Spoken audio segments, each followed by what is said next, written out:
And welcome back to the Cover 3 podcast here on CBS Sports. That's Bud Elliott. That's Tom Fornelli. That's Danny Cannell.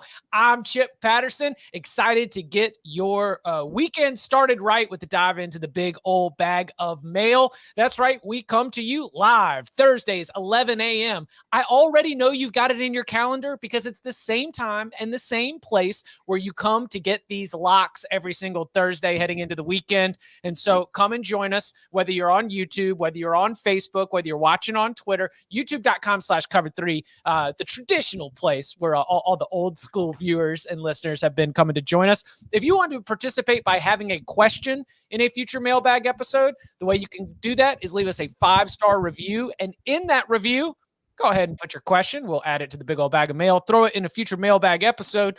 You all know the rhythm of the season. I'm seeing the mailbag fill up, and I absolutely love it. We've got more great questions to bring to you, and you cannot have an opportunity with this live function of the mailbag to keep the conversation going. Let us know what you think, and we will continue to factor that into our discussions. So, any updates?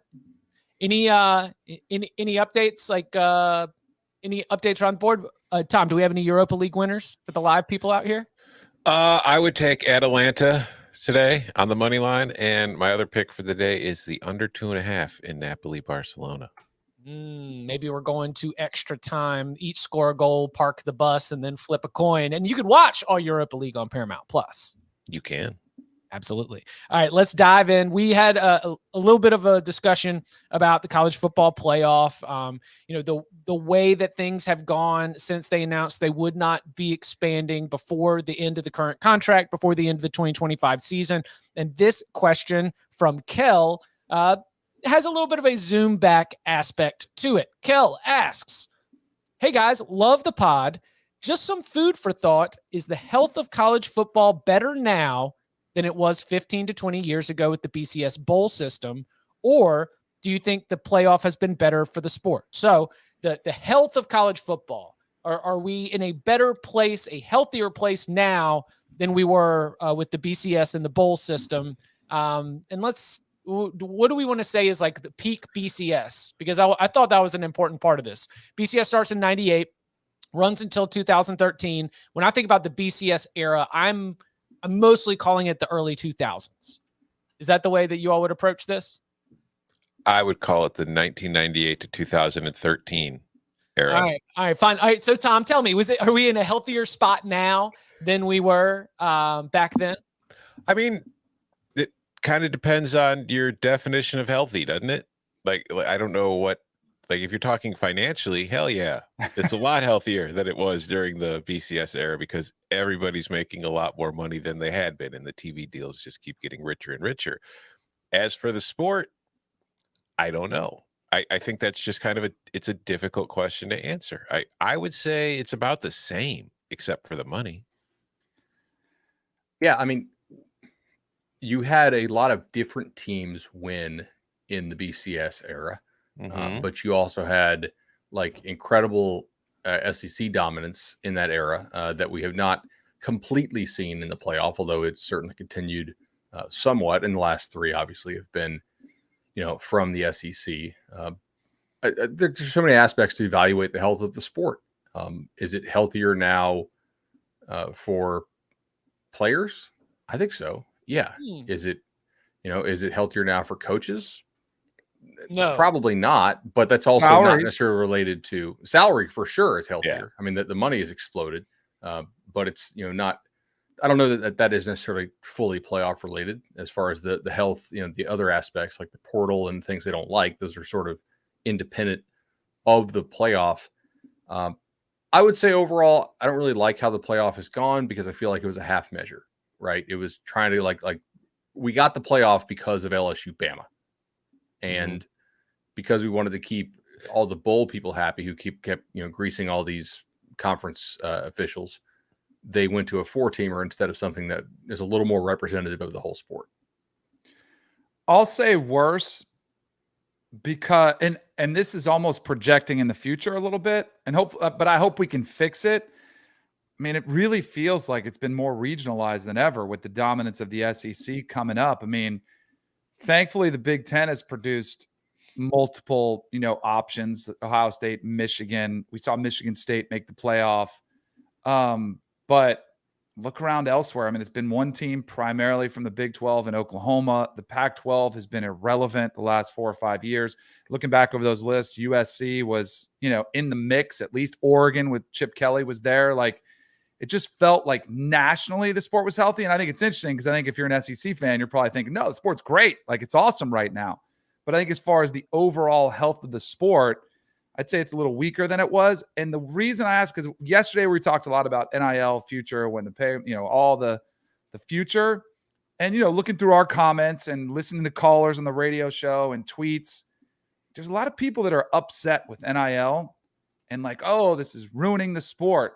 And I don't understand it. And I almost feel like if you asked a poll, they would say it's ruining the sport, but they would still tune in to watch it because they love college football. So I don't know if I pay too much attention to that, but there is a very real undertone that comes, and it's probably people over the age of 40, maybe. Maybe it's a little bit younger than that, but I'd say over 40, they're kind of really used to amateur athletes that are pushing back. I don't think they go away, but transfer portal, I think they don't love that. Like, hey, that was supposed to be our guy. So there's some things that concern me, but we had NIL last year. We had transfer portal last year, and I think we had the best college football season we've seen in 20 years.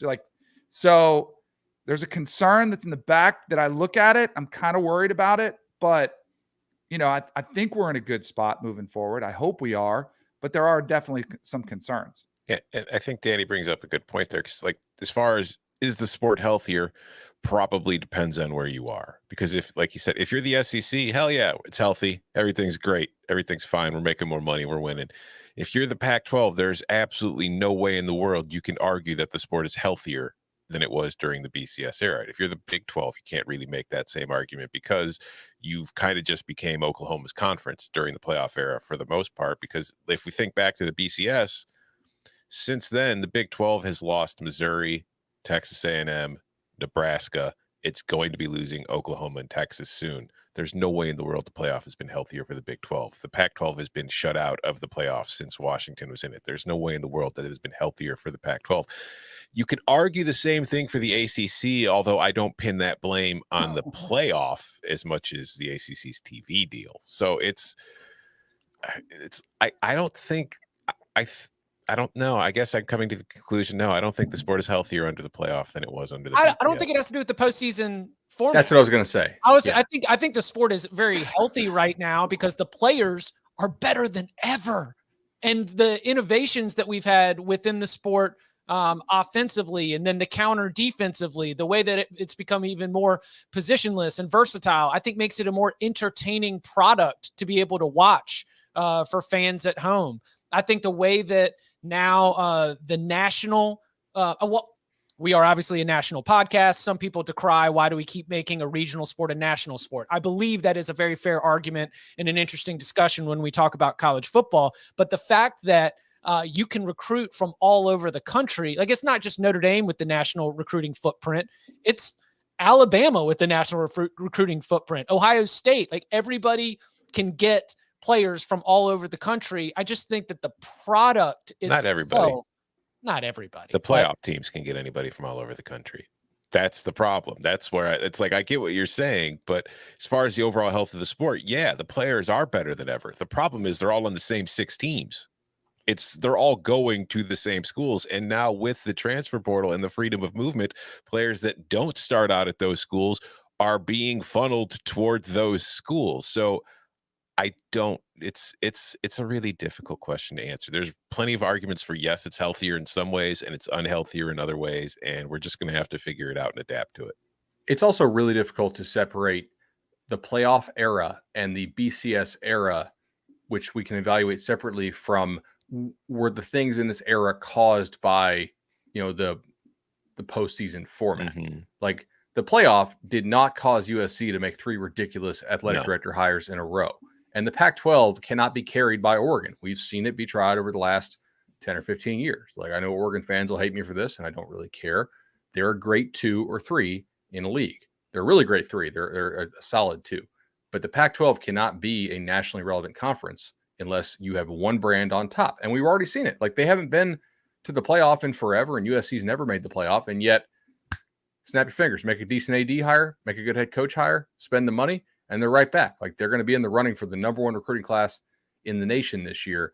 I do really hate the 4-teamer, though. Like, I know, I'm not saying that's the all the ills in the sport, but it's exclusionary without real merit, I think. And it's just, if you were designing a playoff, you would not have designed it as a 4-teamer. You only did it to appease all the bowl folks, I think. Was that the only reason? Well, I think it was one of the major reasons. I mean, I know they kicked around their models, but like the bowls have had their fingers in the jar for so long that it's just, you've seen how long it's taken to get away from some of these bowls. Also, like, let's not forget too, when they created the 4-team model, the bowls played a huge part of it, but we were also at that time, like, we were hurtling toward the era of 4 super conferences, the SEC, Big Ten, they're all, so it's like, that was like, I can't help but believe that played a part in choosing 4 teams, because maybe there was some thought like, hey, it'll just be the champions of our 4 super conferences every year. It's a very, very good point. Do you think that the health of the sport can be changed by college football playoff expansion? Yes. The future, the health of the sport. Yeah. Yeah. If we go to 12, for sure. I think it brings in a lot more players. I don't think it changes the outcome. Like, I think Bama, Georgia, like, the same teams are going to win the national championship. Maybe you see an upset, every 10 years, you see some sort of flyer. Cincinnati, I think if they had a more dynamic quarterback, maybe they would have had a more realistic chance. But you bring in the Pac-12, which I think instantly helps. You bring in more teams and more fan bases. And I do think that helps recruiting. Like, I think that's going to be a challenge. I know everybody's automatic Lincoln Riley's in. If he wins early, I think it'll help. But if you're a coach at UCLA, picking up Oregon, if I'm a player, I want to play to win championships. Despite Kayvon Thibodeau, maybe that's how they got him to go there, is pitching the brand. But I mean, you want to go to be a winner. And if you can't even get there to the party, I think it hurts them. So, I do think from the fan bases, like, it infuses more passion. Maybe people are more likely to give to a collective or something else if they feel like, yeah, you know what? We can win a championship. We can make a playoff. I think it absolutely helps the health of the sport. I think we touched on this yesterday a little bit too, or at least I did. I think it helps the health of the sport if there are automatic qualifiers. If you don't have automatic qualifiers, all that is going to happen are the same SEC teams and same Big Ten teams will get chosen, and a few other teams from other conferences, and it's just going to continue to alienate most of the country who's not getting chosen for the playoff. You're cool with the 6, though, right? You don't want all, like, the model they came up with was pretty solid, right? The 6 highest ranked group of 5. Yeah, I think it just makes sense. The 5 Power 5 champs, the top group of 5 team, and then 6 at-larges. I think that just makes too much sense not to say yes to. But theirs had potential. They didn't have Power 5 automatic. It was the highest 6 conference champions, regardless of level, which you would assume. It's probably, but it's, but I mean, got to be automatic. If a Pac-12 team has 3 losses, it could get a little dicey, but you would think they would put them over a Mountain West champ or, Yeah, I mean, I think you're right in that the odds of 2 group of 5 teams being ranked higher than a couple Power 5 champions in any given year is going to be so kind of rare that it's really not that big of a deal. But I think optically, like, Power 5 conferences will push back against the idea. Yes. CFP and on in the future, the win by the 3-loss team was so impressive. We're going to jump them 15 spots ahead of the Mountain West champion to make sure that our Pac-12 champion makes it in on an automatic, where I'm assuming the team they beat also ends up getting an at-large scenario. Because that's what we're talking about. And the real difference between the Power 5 automatically all get their conference champs in, and the 6th highest ranked conference champs period is the scenario where there is an upset in the conference championship game. And there are also a Sun Belt, an American, a Mountain West champion that are out there that are ranked higher, right? Yeah. And there's the other thing too, like, if you have a problem, like a 3-loss Pac-12 team getting an automatic bid, like, people will be like, oh, that shouldn't happen. If you have a problem with a 3-loss team being in the playoff, then you shouldn't want a 12-team playoff anyway, because guess what? There are going to be 3-loss teams getting in. Oh, without a doubt. Mm-hmm. There's 3 lost teams up in the top 10, top 12 at the end of every single season. Okay. But I think that the sport's in good hands here on the Cover 3 podcast. We're just going to continue to, you know what you need? The medicine that you need. It's here on the Cover 3 podcast. That'll keep college football healthy. Another question, a little bit more abstract, not a single answer that I think is correct, except for Tom's, I'm sure. Jeff asks, what makes a college football game good? A lot of analysts and media members said that Red River last year was one of the best games of the year. After rewatching it, my biggest takeaway was the sloppy play, the missed tackles, the lack of physicality on both lines of scrimmage. To me, a good game is more about the execution and talent and less about the closeness of the score or a lot of points. Thanks for all the content, and go Dogs. Sorry, I meant go national champion Dogs. Jeff. Georgia fan hating on the Big 12, not physical enough. Shocker. I mean, that's on the nose type analysis there from Jeff. I wonder if he liked the Rose Bowl, which they beat Oklahoma in overtime, which was all kind of offense all over the place. Lots of good tackling. What makes a game good? Like Danny, what makes a college football game good to you? I think like when he brought up the Red River rivalry game, I thought that game was awesome because I think rivalry matters. Like I'm into the whole big picture. Like you want rivalry atmosphere. Like what kind of fan support are you getting? Because trust me, when I was cutting my teeth, I called some great MAC games, and MACtion was in but it was freezing out. There were like 4,000 people in the stands. I was like, man, you can have this game. I'll take another game any time of the week. No offense. So I think that matters, but I also think a healthy balance of both. Like I want to see good offensive play. I'd like to see good defensive plays made as well. I'd love to see good quarterback play. And I think for me, what always draws me in is a game that you don't know the finish in the fourth quarter. Like it's got to be up for grabs with lead changes, whatever else you want to go to it. That's why I thought the NFL playoffs were insane after they got past the first round, because I thought they delivered on a lot of those. Like my standard for what you look for, I think would be there. Go ahead. No, go ahead. What you said with lead change is right where my argument starts, which is I want to see punch, counter punch. I want to see the exchange. I want to have different rounds go to different fighters. I want to be able to see the adjustments at halftime. It doesn't need to be a last second finish. You might kneel it out, but if we've had those changes, if you've got those lead changes, if you've got that punch, counter punch, if you've got the real battle going on between both teams, I don't care whether it's Iowa, Wisconsin, or whether it's the Red River.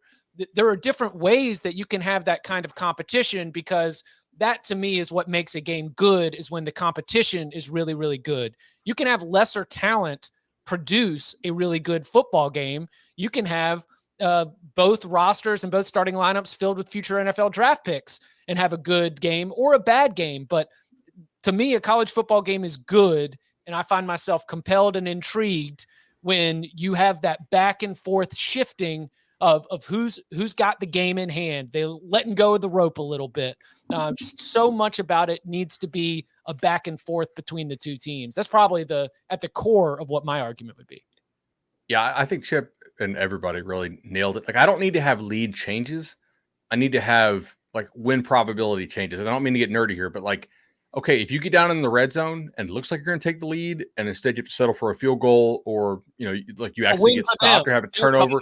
Yeah, exactly. Like there needs to be the threat of a lead change. That the game probably needs to be in the balance with 15 minutes left. I would say.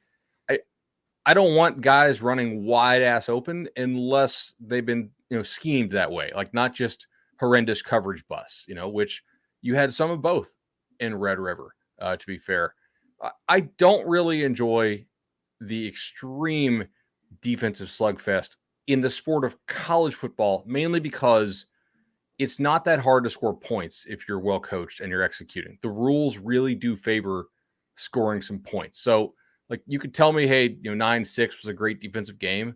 That's also legitimately bad offense in almost bad any quarterback instance. play. Yeah, exactly. So like I don't remember the last time that I really, really enjoyed a game with fewer than 30 points total, right? Not per team, but just overall. Like find me a game that has fewer than 30 points total, and I'll find you a game with some really poor quarterback play and just bad offensive execution, in addition to probably really good defensive play. I enjoyed the hell out of Wisconsin Penn State last year. I don't think that got over 30.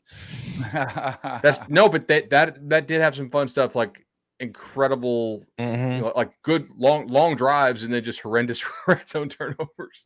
I'll say that. Oh, go ahead, Danny. No, I was just going to say, because I've had some fun with this, asking people, like asking fans of teams, if you were, let's say you're a Georgia fan, you ponied up all this money out to watch the game versus Alabama.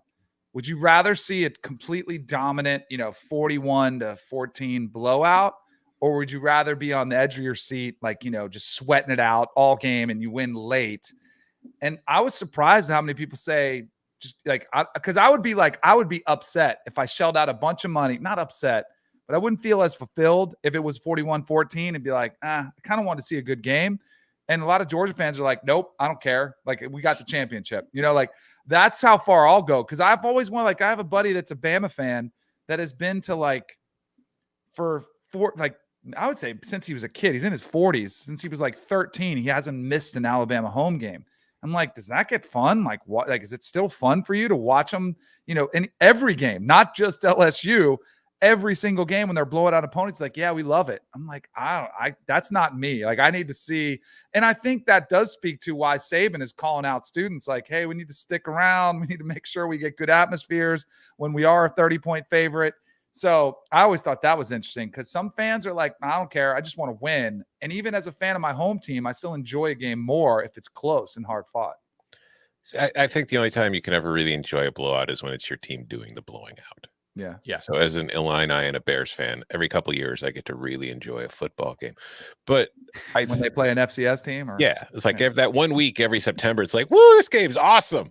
But I think, honestly, I agree with you guys on most everything that you've said as far as what makes a good game. Like, you want there to be some kind of jeopardy for either side at the end of the game, and drama and that kind of stuff. And especially with college, like, if you're turning into a college football game expecting precise and perfect play, then you're watching the wrong sport, because it's college football. There's going to be mistakes made all the freaking time.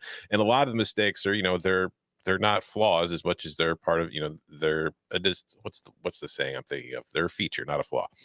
And they make the game more entertaining and fun, and they provide that kind of jeopardy and drama and that kind of swing. I will say, to the other side, I can enjoy most games, but what kills a game for me is officiating. Like, the over review, like reviewing everything, or just terrible calls. Like, an official can ruin a football game for me quicker than anything, like a blown coverage or a missed tackle or a bad play. Just spending 10 minutes trying to figure out whether it was targeting or just missing blatant calls or just like needless pass interference penalties and that kind of stuff. That ruins a game far more than anything for me. Jordan brought up an interesting thing. He said, open the dome. Ideal weather conditions to see a good game. If I'm in the stadium, roof closed, 75 degrees. If I'm watching on TV, whatever makes the game fun. Like, whether it's like we've seen games in rainstorms, like Brian Kelly throwing 80 times into a hurricane, snow games, stuff like that. Just because, like, when you watch, like, how much football do we watch in a week? Like, I understand I understand that we're not like the normal target of a person who's watching college football. Like, they might watch 2 or 3 games, whereas we're watching like 1,000 games. But just like anything like that makes it different is always going to be fun to me. So, like, a game in snow might be a terrible football game as far as the actual play, but just seeing it, it's like, this is different. This is fun. I enjoy this. Kind of like the Illinois Penn State going to 9 overtimes. It was a terrible football game, but it was different and fun because of it. Football is a really silly sport at its core, right? I mean, just trying to get 11 human beings to all be on the same page, go run around fast, follow instructions. And you're asking college kids to do it? Amazing. We can get any yards, get any kind of play going. I'm with you, Tom. They're not we are talking about paying them down the line because of the way the sport has exploded and the money in the sport, but there's still 18 to 22-year-olds that are out there being asked to function at a fast pace in a high pressure environment. All right. We've got a question from Billy in the chat about Marcus Freeman and Notre Dame, and we will get to that with a specific eye on Notre Dame's big opener next. There is a divergence in time Welcome to the road not taken. Earth 2024. A single change is vastly more dangerous than you realize. None of our tomorrows are guaranteed. You must bring us home. You have one final frontier yet to come.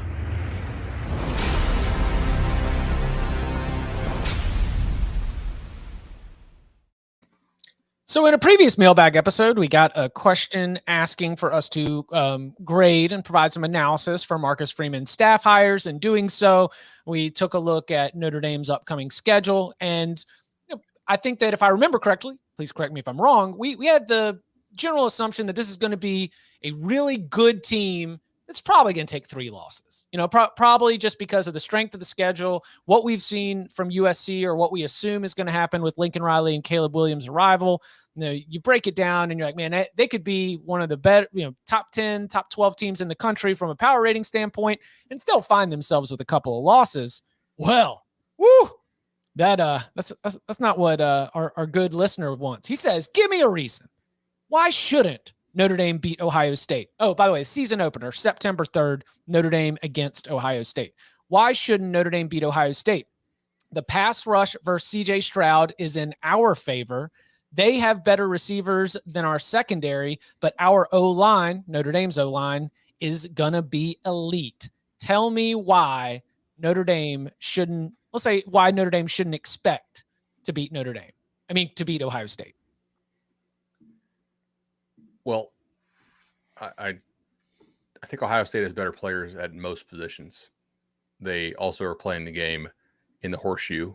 Mm-hmm. They have a better coaching staff, a more experienced coaching staff, mm-hmm. and are generally, they were a better team last year. And I think that the gap is only going to grow from 2021 to 2022. If you want to get position specific, you lose your top 2 receivers, right, in Kevin Austin and Avery Davis. You also lose Kyron Williams, who, they threw the ball 47 times last year. He caught 42 of them. That's a lot of important targets. Now, you do have Braden Lindsey, who you could argue is one of your top 2 receivers last year. I mean, certainly in that top 3. And you have Michael Mayer coming back, who is one of the best tight ends in the country, right? He did not go pro. You get a decent bit of your offensive line back. I agree, it will be nasty. So will Ohio State's. You lose a lot at nose guard for Notre Dame in, Amosa and who's the other dude's name? Hamilton. Heinisch. Oh, in the middle. So, I mean, that's probably 900 snaps that you lose there at nose guard. That's kind of tough. You lose a good bit at linebacker. You lose Kyle Hamilton. You lose Houston Griffith. You get Brandon Joseph. You do. Do you have the cover guys, you think, to handle Ohio State? I don't think you do. No, not really. That's a great question. Now, I think Notre Dame's a really good team. I think they'll be favored in either 10 or 11 games. This is the one game in which I don't think they'll be a favorite. I think they'll be somewhere between like a 12 to 17 point underdog. Whoa. Yeah, Notre Dame can beat Ohio State, just like Oregon went into Columbus and beat Ohio State last year. It's just that is not the most likely outcome. And it's especially but kind of hit all the key points. Like, Notre Dame's going to be a good team, but there's so much, we have a new coaching staff. We've got a new head coach. It'll be his very first game as a head coach at this level, kind of putting this together. We have no idea how that's going to look. You have a new coaching staff working together in spring, summer, fall camp. That can only prepare you so much from being on the sideline as the game's going on, having to make all these decisions, especially when you're facing an opponent that is that good and could quickly put you in a hole that you cannot come out of. So, yeah, Notre Dame can beat Ohio State. It's just I don't think they're going to. And a new quarterback. We forgot to mention, right? Danny. That's what I was going with. Yeah. And we don't even know who the quarterback is going to be, if it's Buckner or Pine. So I think there's still going to be a quarterback competition this spring. But just the fact that it's going to be their first start as the starter in the shoe, I mean, that's enough right there. I mean, if you just told me new coach, new quarterback, even though it is a carryover with all of them, with Freeman and the quarterbacks having a little bit of playing time, I'd say good luck with all the returning offensive firepower that Ohio State has. Ohio State could lose this game for Ohio State reasons. It would be Ohio State playing down to Notre Dame, I think, more so than me thinking that Notre Dame will play up.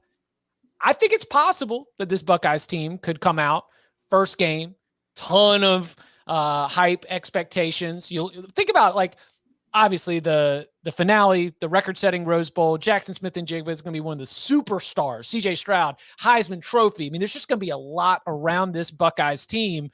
Is it possible that they could come out, play a little bit tight? Notre Dame comes in playing loose? Absolutely.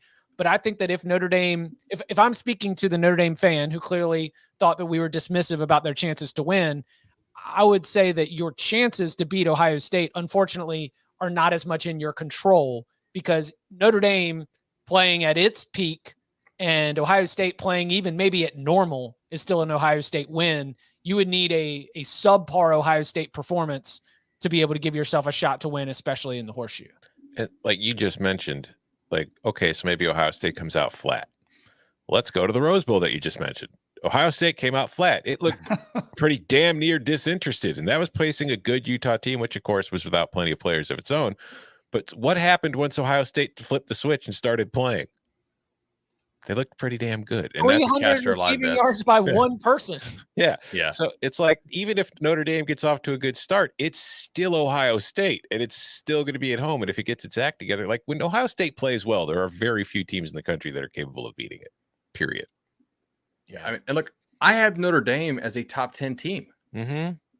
And I fully expect them to lose to Ohio State. I mean, they won't be 10-1, but they'll probably be like plus 400, plus 425, maybe, as far as on the money line odds.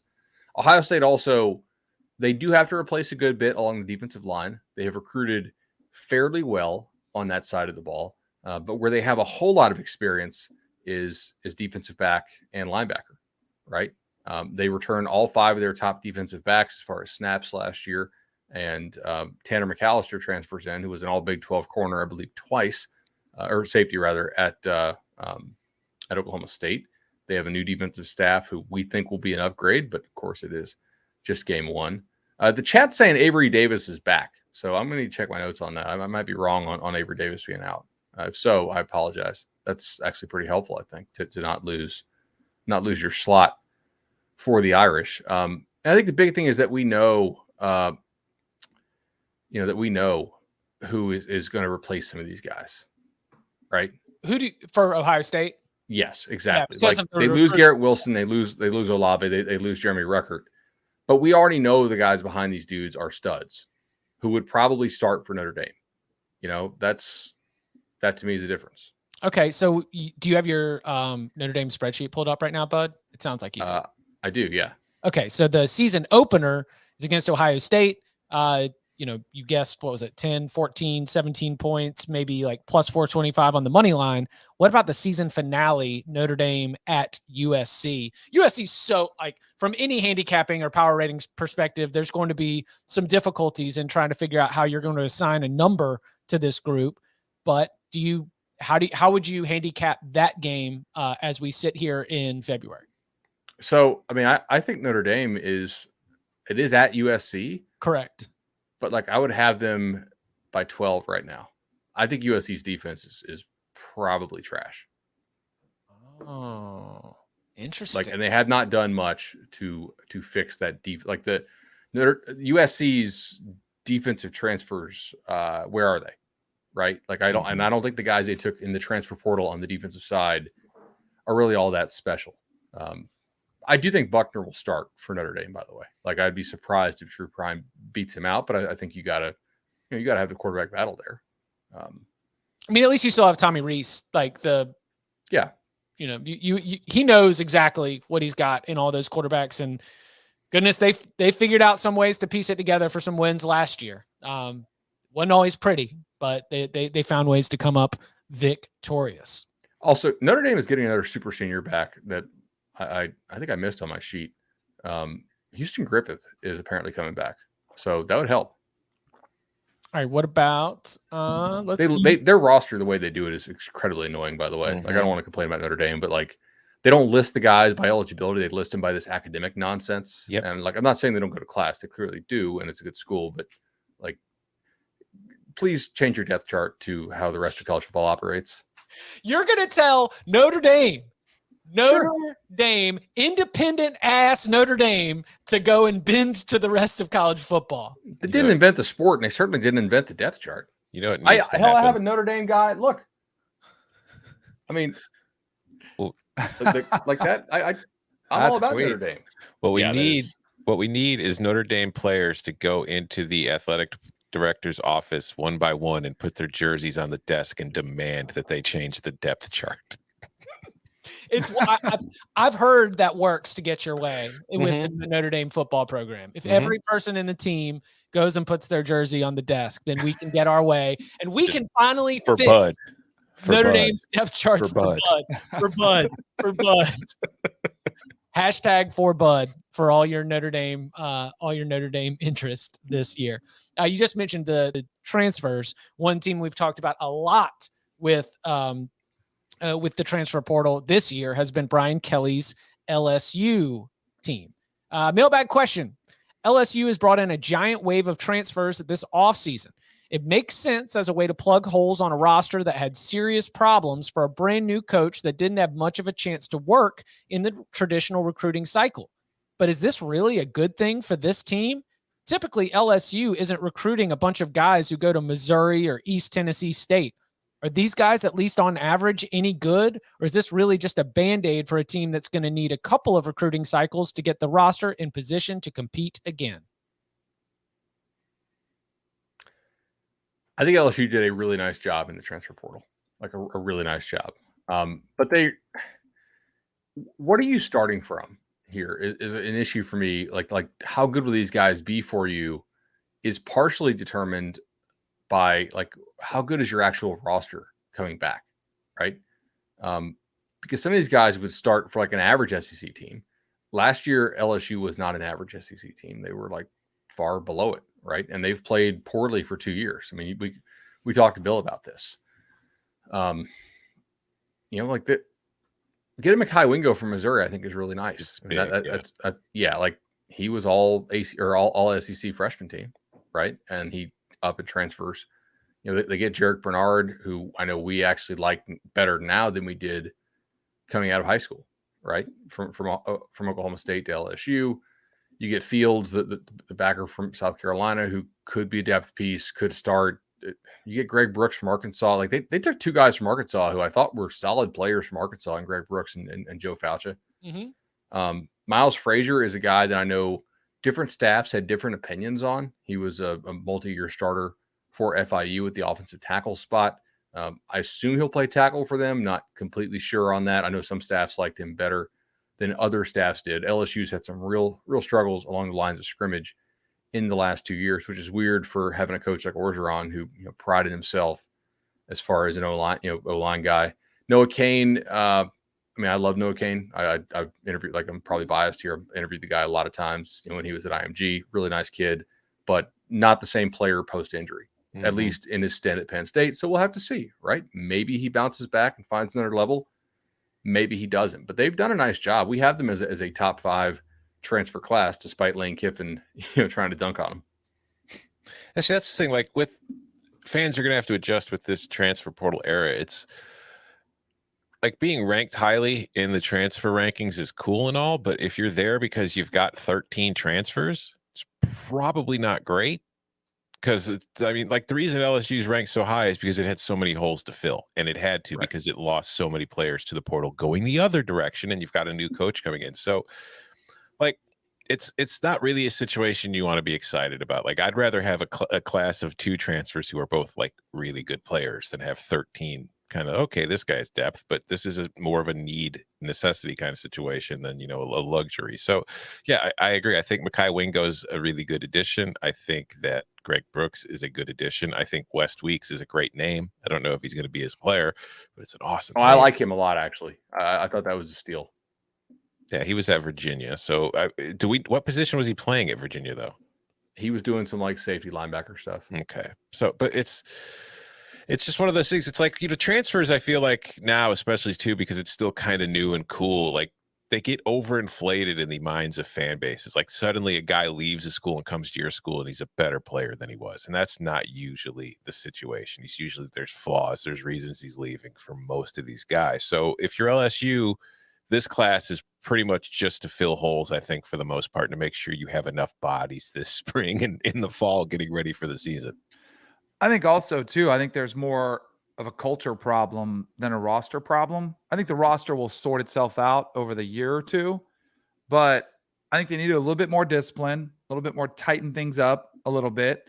And I think when I say culture, I think of a program that won a national championship in 2019, and that hangover from that was like still lingering. Like they need to flush that out, bring some hunger back of, man, we got to put in the work. Like we can't just show up because we have a bunch of 4 and 5 stars. We got to put in the work. We got somebody who will lead us there.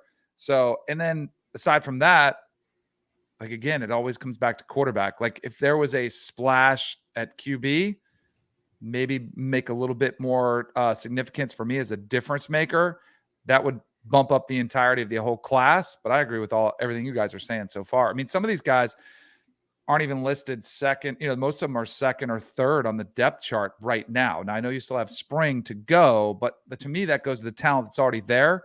Just needs to be developed, needs to mature, and needs to kind of get coached up a little bit better. Hey, rings culture says that LSU's good. They've got a quarterback with the national championship ring. You know, you got to trust that. Miles Brennan had a lot to do with that 2019 LSU national championship season. There's only 2 SEC quarterbacks that are projected to start that have national championship rings. And it's Stetson Bennett and Miles Brennan. And so any ranking of SEC quarterbacks, according to rings culture, you got to take – they're winners, okay? They have national championship rings, so you have to be able to consider them a bonus. Okay, shocker. I can go sunny side on this. I can go a little bit more optimist on this. There is an example recently where I think that the influx of transfers, one in particular, has really been able to solidify a college football team in a rapid way. Michigan State went 2-5 during the pandemic shortened 2020 season. They welcomed in 18 transfers to the team heading into 2021. It wasn't all of your leaders in the statistical categories. Obviously, Kenneth Walker III coming in from Wake Forest becomes an absolute superstar, but it's a lot of guys who end up ranked like 4th on the team in tackles, guys who end up ranked, 5th in tackles for loss, a backup offensive lineman or a rotational player, or somebody gets hurt, that's someone you lean on. I think Michigan State's success this past season is an example of how one of these big time programs that can be very attractive to players from either other Power 5 players that are maybe rotational and can be solid, or, in the East Tennessee State example, some real stars from lower levels, Group of 5 or FCS come up. They're not going to be the ones that are leading you to wins, but enough of the right ones fitting together. And again, a lot of credit for me goes to Mel Tucker for being able to make that work. But that is, if you're an LSU fan and you're wondering about this transfer portal haul and what it can mean for on-field success immediately, I think you look to Michigan State and you hope that you can have similar results. It doesn't always work out that way, but at least that's one example from recent Power 5 college football. There's a key difference, though. What is the key difference? Mel Tucker had a season with Michigan State before he went and got all those transfers. Mel Tucker knew his roster. Brian Kelly and his coaching staff are kind of coming in blind and just seeing, oh my God, look at all the holes on this team from all these kids that left after Orgeron the night before I got here. We've got to fill spots. The desperation to it? I wouldn't even call it desperation. I'm just saying the lack of familiarity. Like when Mel Tucker and that staff hit the transfer portal, they knew exactly what they had, exactly what they needed, and exactly what they were looking for. LSU does not have the same amount of, the new coaching staff there does not have the same kind of data of its own team that Mel Tucker and that staff did. And even so, all credit to Mel Tucker and the Spartans for doing a great job there, but that's going to be an outlier. Like you're not going to see a lot of schools just adding 15 players and then having a great season because of it. It's also an outlier in a couple other ways, right? Like we all liked Michigan State, I think, in the preseason. I mean, like their win total number was like 4 to start. Remember? And we were like, look, they're going to go to a bowl. And like we were kind of driving the Michigan State bus. And Michigan State got there easily and had a great year. Hell, they went to the Peach Bowl. Right. But they were also an extremely lucky team last year. One of the most lucky teams in the country. Probably like, I think I had them for 2.7 luck wins. Right. So they were very much, their record was far better than the quality of their team. And that's an easier league. Not a ton easier, but definitely easier to be in. So if you took the Michigan State level transfers and you dropped them on LSU, it is not going to have the same impact that it did at Michigan State, because relative to the competition level they're playing, it's not quite as good. Good point. All right. Go ahead. No, I was just gonna make a joke. It was a stupid joke. Go. I want to hear a stupid joke. I was gonna say, but what Michigan State didn't have is a national championship winning quarterback. That's true. That's right. That's true. You know, they thought they were going to be able to bring in the pride of Temple football, Anthony Russo, and that was going to make everything work. And that wasn't even the answer. All right. We've discussed this a few times, I think offhanded, but we get new listeners every single episode. We've got new fans, new members of the Cover 3 family every single week. And I don't mind running this back because it's a illuminating thought, especially when we look back on the history of a great program of which this crew has a lot of familiarity. Rob asks, love the pod, guys. If there was a playoff beginning in the 1980s, how many playoffs would Florida State have made, and how many titles would Bobby Bowden have? Love the show, and go Noles. Also, I love the Nolecast.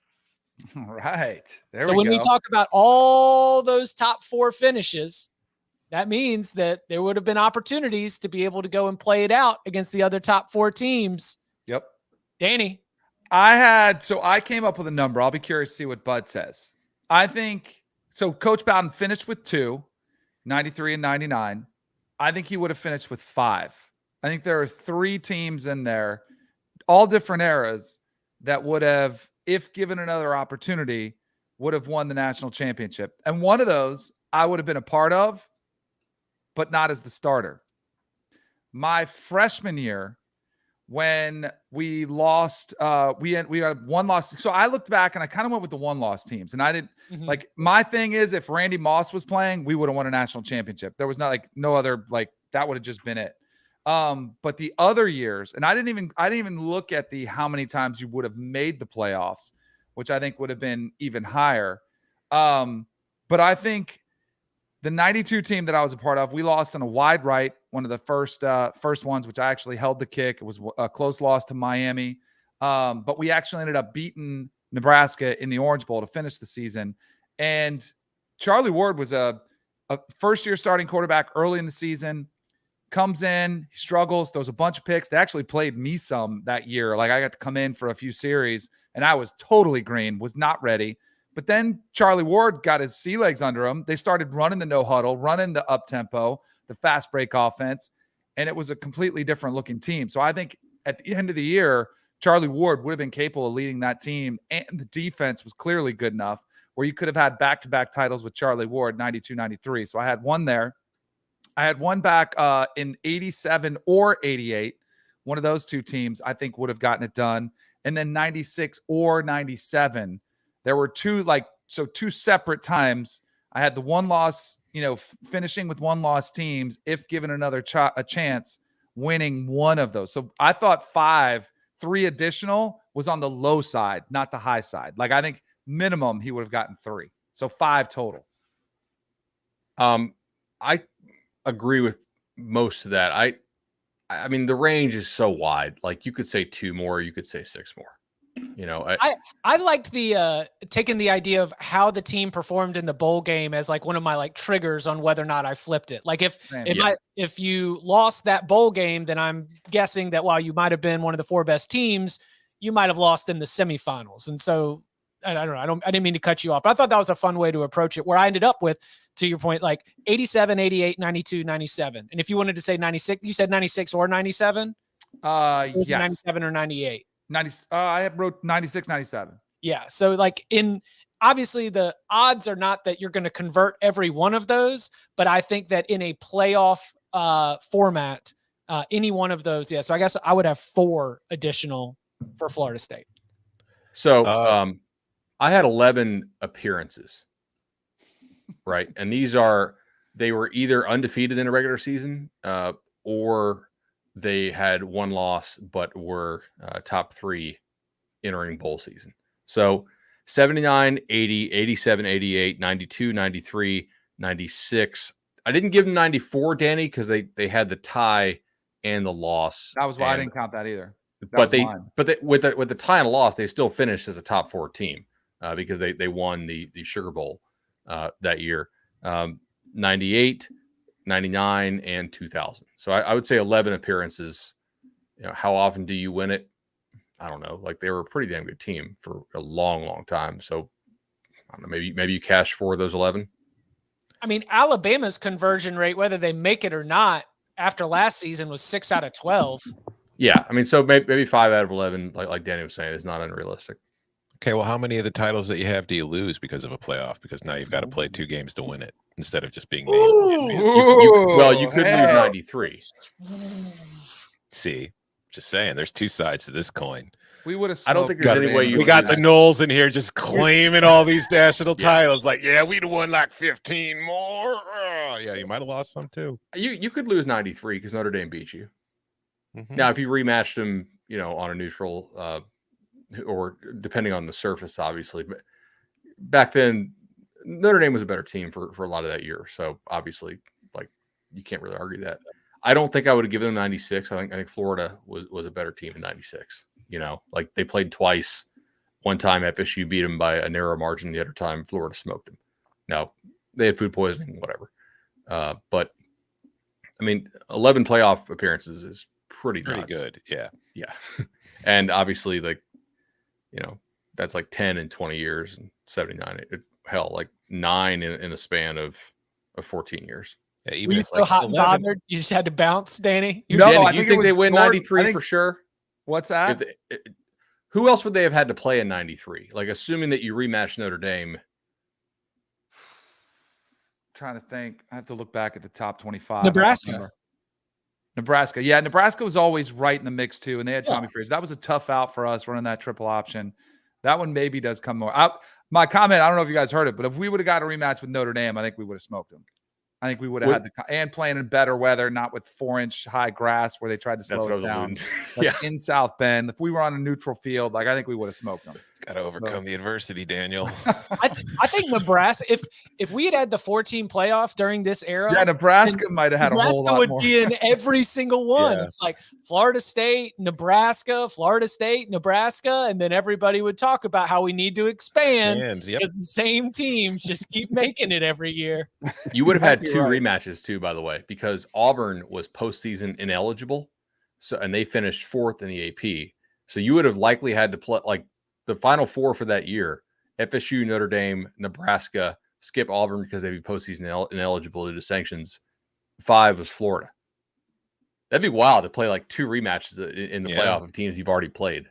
Yeah, it was like if Ohio State had beat Oregon, and we would have had Alabama, Georgia, Ohio State, and Michigan all in the college football playoff. Mm-hmm. I'm reasonably confident that you do not lose 99. Yeah, undefeated, wanky war. They had so much talent on that team. Yeah. And the defense was stacked too.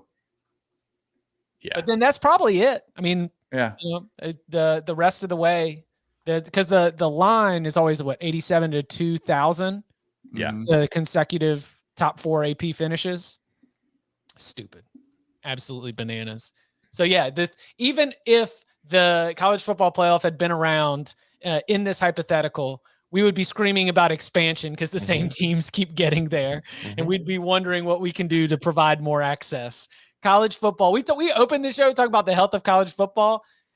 College football is always always had a little bit of a cold. It's been a mess. It's always a beautiful disaster. That's what college football is. It's just a beautiful disaster. That's what it is. Yeah. College football is really good at powering through with a little bit of ibuprofen and a lot of water. Figure out a way to get through it. You can follow him on Twitter at BudElliott3. You can follow him at Tom Fernelli. You can follow him at Danny Cannell. You can follow me at Chip_Patterson. If you would like to get your question in a future mailbag episode, go and leave us a 5-star review. And in that review, put your question. We'll add it to the big old bag of mail. New time for Mondays. Mondays at 3. I've now become Mondays at noon. So noon Eastern time, live on Monday. Make sure that you adjust your calendar. And hey, you know what's even better? Just smash the notifications at youtube.com/cover3. You'll get an alert anytime that we go live. So we will be back again. New Monday time, noon Eastern time on Monday, youtube.com/cover3 or wherever you get the Cover 3 podcast. Gentlemen, thank you very much. See you at noon on Monday. Noon.